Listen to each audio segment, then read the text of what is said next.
No. Incarcerate, maybe. Kill? Never. I wonder if your darker half would agree. After watching that finale, I think I finally get where Daredevil Born Again is headed. And honestly, it feels like the MCU's street-level stories are just getting started. That post-credit scene? Yeah, it totally sets up not one, but two upcoming Disney Plus projects. The end of Season 1 also gave us that twist with Heather, and Margarita Laviva even talked about how it differs from the comics. And after that Bullseye reveal in the Season 2 tease, I'm fully convinced Poindexter is going to get his comic-accurate powers in future episodes. So let's break down everything we know about the Season 1 finale, and of course, dig into all the little Easter eggs that might be hinting at what's coming in Season 2. After an action-packed finale that brought Daredevil face-to-face with Wilson Fisk in a full-blown street-level showdown, Daredevil Born Again didn't just wrap up the chaos, it also dropped a major post-credit scene that points to what's coming next. Not only does it tease a second season, but it also sets the stage for another big Marvel project. So let's rewind a bit. At the beginning of Episode 9, Matt Murdock is in rough shape. He'd just taken a bullet while trying to protect Fisk, now the mayor, but that noble move almost cost him his life. Fisk's loyal enforcer, Buck Cashman, tries to finish the job, but Matt manages to slip away. He ends up back at his apartment where he's reunited with an old ally, Frank Castle, aka the Punisher. Frank helps Matt dodge the anti-vigilante task force, a squad that's basically hunting down masked heroes like him. Eventually, the two part ways. Frank heads off on his own mission while Matt teams up with Karen Page to dig into the investigation Foggy Nelson had been working on before Bullseye killed him. That hit wasn't random either. It was actually ordered by Fisk's wife Vanessa, which Matt finds out as he starts uncovering the bigger picture. Turns out, Foggy was dangerously close to discovering something Fisk didn't want getting out. While Matt and Karen are connecting the dots between Foggy's death and the suspicious Red Hook revitalization project that Mayor Fisk was so passionate about, Frank Castle goes on a rampage of his own. He targets the corrupt cops embedded in the AVTF, taking out quite a few before he's finally overpowered and captured. By the end of the finale, Fisk is basically untouchable. He's got full control over New York City. He declares martial law, officially bans vigilantes, and imposes an 8 p.m. curfew. It's bad news for anyone trying to oppose him. But Matt's not giving up just yet. He's putting together a resistance of his own, gathering allies like Karen Page, Angie Kim, and Cherry to take on the Kingpin's oppressive rule. Now you might be wondering, what about the Punisher? And what happened to Jack Duquesne, aka the Swordsman? Well, both of them, along with other characters who refuse to play nice with Fisk, end up locked in cages deep inside Kingpin's personal dungeon. It's a grim setup, but it's not the last we see of Frank Castle. Instead of focusing on Daredevil or Kingpin, the post-credit scene brings the spotlight back to Frank Castle. We see him in that cage, seemingly calm, even a bit charming, as he chats up one of the guards. But of course, this is Frank Castle we're talking about. He's not making friends, he's setting a trap. As soon as the guard gets close enough, Frank grabs him and snaps his arm. The screen cuts to black right as we hear the sound of a cage door creaking open, which strongly suggests Frank used the guard to bust himself out. What happens next? That's still a mystery. Maybe Frank frees the others. That could open the door for Swordsman to return in another MCU show. Hawkeye Season 2 maybe, if that ever gets off the ground. But knowing Frank, it's more likely that he escapes alone and continues his war in his own brutal way. And that's exactly what Marvel seems to be setting up. It's already been confirmed that Marvel Studios is working on a Punisher special presentation, with Jon Bernthal back as Frank Castle. He's even co-writing it alongside Ronaldo Marcus Green, who's also directing. The special is expected to air sometime in 2026, right around the same time Daredevil Born Again Season 2 drops. Details about the plot are still under wraps, but it's a safe bet that the story will pick up right after Frank escapes from Kingpin's dungeon. You'd think that with Daredevil assembling a resistance, Frank would be a natural addition to the team. He's practically a one-man army after all. Plus, Frank and Matt actually seem to be getting along better now compared to their early days. Back in Daredevil Season 2, Matt swore to stop Frank no matter what because of his lethal approach to justice. That fundamental difference, their views on killing, still creates tension between them, and it might make any future team-up tricky. But maybe Frank won't officially join Matt's side. Maybe he wages his own private war against Fisk and the AVTF in parallel, which could be what his upcoming spin-off focuses on. Marvel has a good opportunity here to tell the story of Fisk's crackdown on vigilantes across several shows. Since a bunch of Marvel characters are based in or near New York City, it makes sense. Miss Marvel's just across the river in Jersey City, and Kate Bishop's Hawkeye is still in NYC. If those shows get renewed, they could easily tie into this larger storyline. So far, though, the Punisher special is the only additional project confirmed beyond Born Again Season 2. There's still no word on whether Jon Bernthal will appear in Born Again's second season. He hasn't been spotted on set, but filming is ongoing, so it's possible they're keeping his scenes under wraps. Maybe the Punisher special covers his story during the same timeline as Born Again Season 2, then sets him up to rejoin the main action later on. After the credits scene, a text pops up saying Daredevil will return in Season 2. It's not exactly a shocking revelation. Marvel had already announced a second season and filming has already begun, but it's still exciting to see it made official. That said, the timing of Daredevil's next appearance is a bit uncertain. With Avengers Doomsday currently filming too, it looks like Daredevil might be sitting that one out. Still, fans are hopeful he'll show up in Avengers Secret Wars down the line. As for the release date, Marvel Studios head of streaming Brad Winderbaum confirmed that Born Again Season 2 is set for 2026. That lines up with the Punisher's special release as well. Whether they'll drop at the same time or be spaced out remains to be seen. There's also some speculation about whether Season 2 will come out in March 2026, exactly a year after Season 1, or shift to avoid overlapping with Avengers Doomsday in May. At this point, there's still a lot we don't know, but we do know Daredevil's coming back, Frank Castle has escaped, and Jon Bernthal will headline the Punisher special. More updates are bound to roll in soon. Now, one thing we're all asking ourselves is, what was Fisk really up to with Red Hook? All season long, Wilson Fisk talked about the Red Hook revitalization like it was his passion project. He claimed he wanted to clean up a blemish on the city, but of course, his real intentions were a lot shadier. Things started unraveling when a drunken Daniel accidentally spilled some intel to B.B. Urich, who then published it. Kingpin didn't handle the leak well, which hinted that there was way more to Red Hook than met the eye. Turns out, Red Hook is a free port, which means it isn't under New York or even U.S. jurisdiction. That made it the perfect spot for Fisk and Vanessa to launder money without any legal oversight. Matt pieced this together during his investigation into Foggy's case, which was getting dangerously close to blowing the lid off their whole operation.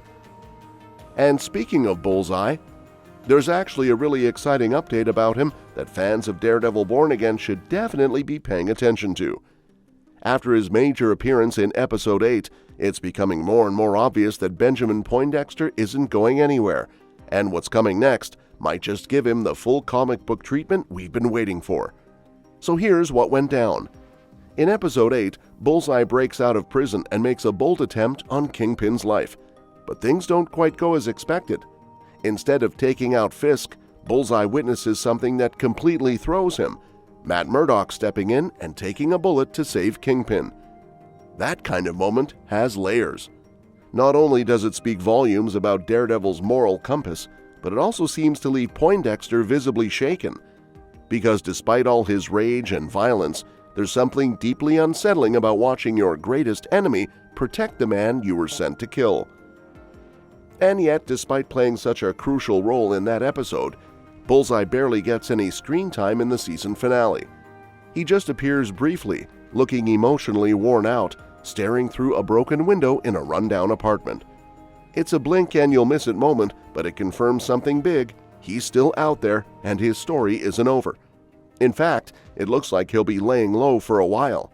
After all, once you've tried to assassinate the mayor and earned yourself a reputation as one of New York's most notorious costumed criminals, you're probably going to attract the attention of the Anti-Vigilante Task Force. So it's no surprise that Bullseye might be keeping a low profile. But the important part? He's coming back.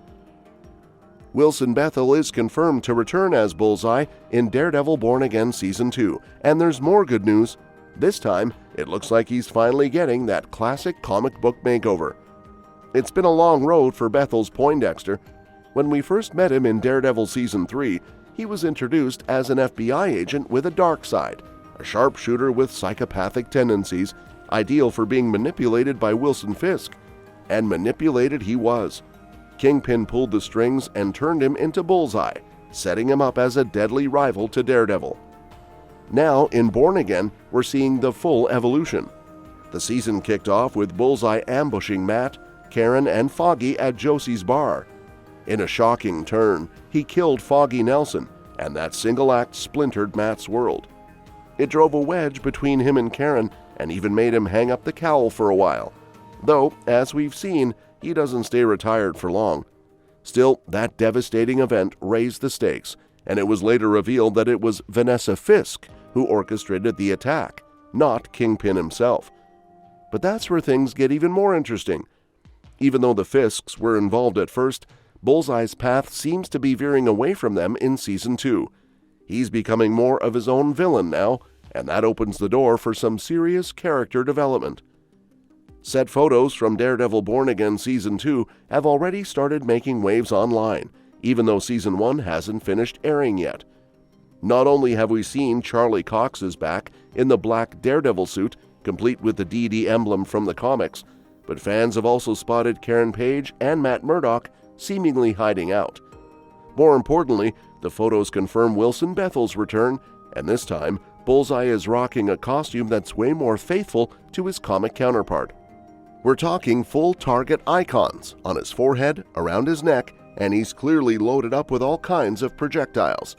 Leaked footage even hints at another showdown between him and Daredevil at Fogwell's gym, a place that has deep ties to Matt's roots. It's a great setting for a gritty rematch. Now here's the part longtime fans are really excited about. Bullseye might not just be getting a visual upgrade, he could finally be getting his comic-accurate powers too. In the comics, after Daredevil dropped him from a telephone wire, Bullseye's spine was laced with adamantium, the same near-indestructible metal found in Wolverine's skeleton. This enhancement made him even more dangerous, granting him increased durability and acrobatic abilities. While that exact metal might not be used in the MCU, thanks to licensing, continuity, or creative choices, Season 3 of Daredevil did show Kingpin breaking Bullseye's back. That could easily be Marvel's setup for what's next. Instead of adamantium, the show introduced cognium steel, a fictional metal that could serve the same purpose. And even though it hasn't been outright confirmed, Season 1 of Born Again already hinted at Poindexter being a little tougher than before. For instance, he survived being thrown off a rooftop by Daredevil, which should have killed a normal man. Not to mention the insane moment when he used a broken tooth as a weapon to escape prison. That takes more than just good aim, it suggests some kind of physical enhancement. So even though Marvel hasn't confirmed any official superhuman upgrades just yet, all the signs are pointing in that direction. And with the costume already embracing the comic design, it makes perfect sense that Bullseye's abilities could follow suit. What's really exciting about all this is how it sets up Bullseye as an even bigger player in the MCU going forward. With both Daredevil and Bullseye now looking more comic accurate than ever, Marvel has the chance to really lean into their legendary rivalry. We've already seen a more agile, acrobatic Daredevil swinging through New York with his billy clubs, so giving Bullseye an upgrade would make their next battle even more intense. And who knows, if the MCU plays its cards right, Season 2 could not only deepen Bullseye's story, but also set him up for appearances in other Marvel properties. After all, he's one of Daredevil's most iconic villains. Giving him the powers and look fans have been waiting for could finally give this sharp-shooting menace the spotlight he deserves. Even though we've only seen the beginning of his rebirth in Born Again, it really feels like Bullseye's best days are just around the corner. And when he comes back, he's coming back deadly, unhinged, and dangerously close to his comic book self. That said, Foggy's death makes sense now. Thanks to Vanessa, when Foggy was killed by Bullseye in episode 1, it felt out of place. He wasn't even the one Bullseye had beef with. Karen was. But now we know the real reason. In episode 8, Matt realizes Vanessa ordered the hit. And in episode 9, we get a flashback of her giving Poindexter, aka Bullseye, the order. This happened a full year before the series' main events. What's wild is that Wilson Fisk had no idea his wife was pulling strings behind his back. He had promised Matt not to hurt his friends, but Vanessa went rogue. Foggy stumbled across sensitive information while working on Benjamin Cafaro's case. Information that, if presented in court, could expose the Fisks' shady dealings in Red Hook. So Vanessa gave the order, and Foggy was gone within 2 days. By the end of the season, Fisk has reclaimed his kingpin persona. He's running the city like a dictatorship, enforcing curfews and crushing anyone who stands in his way, literally in some cases. Just ask Commissioner Gallo, who met a gruesome fate. Anyone who dares oppose Fisk gets locked up, and we see that firsthand. Swordsman and Punisher are just two of the more well-known captives. It's a dark turn, but it clearly shows just how far Fisk is willing to go to stay in power. And with Daredevil preparing for war, the battle for New York is far from over. When it comes to the ending of Daredevil Born Again Season 1, one of the biggest surprises had to do with Dr. Heather Glenn, and actress Margarita LaViva recently opened up about all of it. If you've been following the season closely, you'll know that the finale didn't hold back when it came to twists, especially where Heather's storyline was concerned. And now that Matt Murdock is officially back and fully operating within the MCU timeline, things in New York are more tense than ever. Mayor Wilson Fisk has outlawed all vigilante activity, and that means a new kind of war is just getting started. But while Daredevil is prepping for battle and rallying allies, Heather made a move that no one really saw coming. She accepted Fisk's offer to become his new commissioner of mental health. That's right. She's now part of his administration, which definitely adds some layers to her character, especially considering how close she was to Matt. And with Season 2 already confirmed and coming sometime in 2026, LaViva sat down with Screen Rant to dive into what led Heather to make that kind of decision and what it might mean going forward. One of the things LaViva discussed was a moment from episode 9 that really shook things up for Heather and Matt as a couple. It happens right after Matt wakes up from being shot by Bullseye. Heather is there by his side, and instead of saying her name or even something comforting, he whispers Karen. Naturally, that's not exactly what you want to hear from your significant other, especially when they're supposed to be over their ex. LaViva admitted that moment does affect Heather more than she lets on. She explained that even though there's been a decent chunk of time between Matt's breakup with Karen and his relationship with Heather, emotionally, it's not really enough. Heather kind of knows that deep down. But because she wants this relationship with Matt to work, she's been trying to look past those lingering feelings he clearly still has for Karen. LaViva said it's one of those things Heather is aware of, but she's not quite ready to confront just yet. Another moment LaViva pointed out comes earlier in the season in episode 7. In that scene, Heather calls Matt out for keeping secrets and putting himself in danger. She's frustrated, understandably, and he tells her that the life they're living doesn't feel real to him. LaViva said hearing something like that from someone you live with and care about is just painful. It cuts deep. But again, Heather tries to hold it together. She senses that the connection Matt had with Karen isn't totally gone, but she's willing to ignore it, at least for now. Then there's the elephant in the room, her big decision to join Fisk's administration. When LaViva first read that twist in the script, she didn't expect it at all. She called it a dramatic turn and said she didn't see it coming when she initially took the role. It's a risky move for the character, especially since, in the comics, Heather Glenn meets a rather grim fate. So naturally, fans are wondering if the show is heading in that direction. But according to LaViva, this version of Heather is different enough that we might be looking at a new path entirely. She said that even before her character made the official move to work with Fisk, there was always this weird connection between them, especially during the therapy sessions. Heather seemed drawn to him, not in a romantic way, but more because of how unapologetically himself he is. Fisk doesn't hide the fact that he's a dangerous man, and that kind of honesty is oddly appealing to Heather. What bothers her more than anything else are lies and hidden truths. So, after everything she's been through, working with someone who's upfront about who they are might feel like the most stable option. It's almost like a strange kind of logic that makes sense to her. And even though joining Fisk's team obviously puts Heather in a precarious spot, especially now that he's wielding even more power, Lviva doesn't think Heather made that move without thinking it through. She's not naive, she's acting out of pain, out of trauma, and maybe even a little bit out of rebellion, trying to take control in a world where she feels like she's lost her grip. Of course, fans are already itching to know what's next in Season 2. While Lviva couldn't give away any specific plot points, she did say that Heather's actions at the end of Season 1 definitely set the stage for what's to come. According to her, everything that happens in the finale opens up a whole new world for the story.